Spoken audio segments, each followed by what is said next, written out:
Before death, your body has surrendered.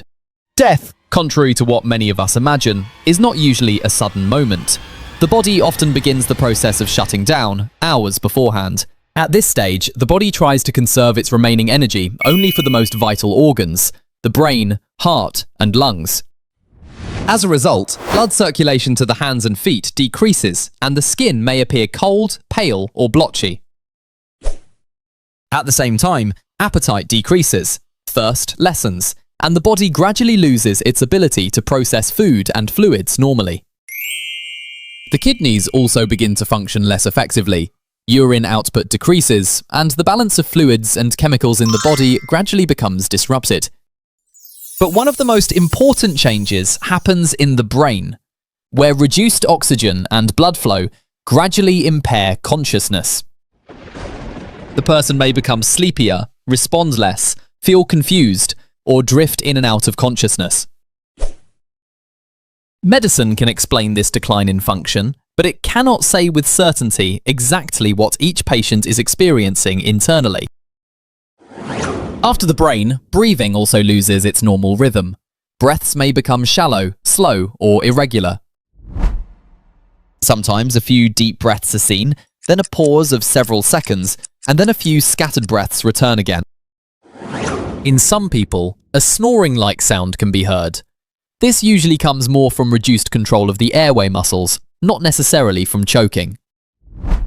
As the final moment draws nearer, the pauses between breaths grow longer, the pulse becomes weaker, and the response to sound or touch diminishes. And then, the final breath arrives. Not as a sudden event, but as the end of a path the body had already been on for some time. When breathing stops, the intake of fresh oxygen ceases, and if the heart also stops, effective circulation throughout the body is lost. From that very moment, the cells enter a state of crisis, because oxygen and the materials needed to produce energy no longer reach them. The brain is the most sensitive of all. Within seconds after circulation stops, consciousness is lost, and within minutes, severe damage begins. That is why, during resuscitation, doctors race against time. With every minute without oxygen, the chances of the brain recovering grow smaller. If oxygen does not return, nerve cells fail one by one, and the body's central command shuts down. Here, we need to understand an important distinction. Cardiac arrest, clinical death, and brain death are not exactly the same thing. Cardiac arrest means the cessation of effective blood pumping. Clinical death means the stopping of breathing and circulation, and brain death means the irreversible loss of all brain functions. But even after life ends, the body does not stop immediately. The biology of death continues for a while after death.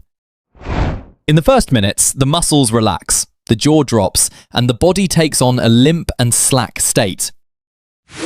Because the heart no longer pumps blood, blood pools in the lower parts of the body, and skin discoloration gradually appears. At the same time, the body loses its heat and its temperature gradually becomes equal to the ambient temperature. A few hours later, muscle stiffness begins, a process called rigor mortis, which results from the complete of energy production in the muscles. From a medical perspective, death is a step-by-step shutdown, not a simple single point, but the gradual collapse of the body's biological order. First, energy declines, then the organs weaken, breathing falls out of rhythm, circulation collapses, and the brain shuts down. And this means that, from the body's perspective, death is not a sudden end. It is the final, silent effort of a complex system to stay alive. If you're interested in scientific facts and fascinating knowledge about the world, explained in a simple and easygoing way, like the video, subscribe to the channel, and tell us what you'd like the next video to be about.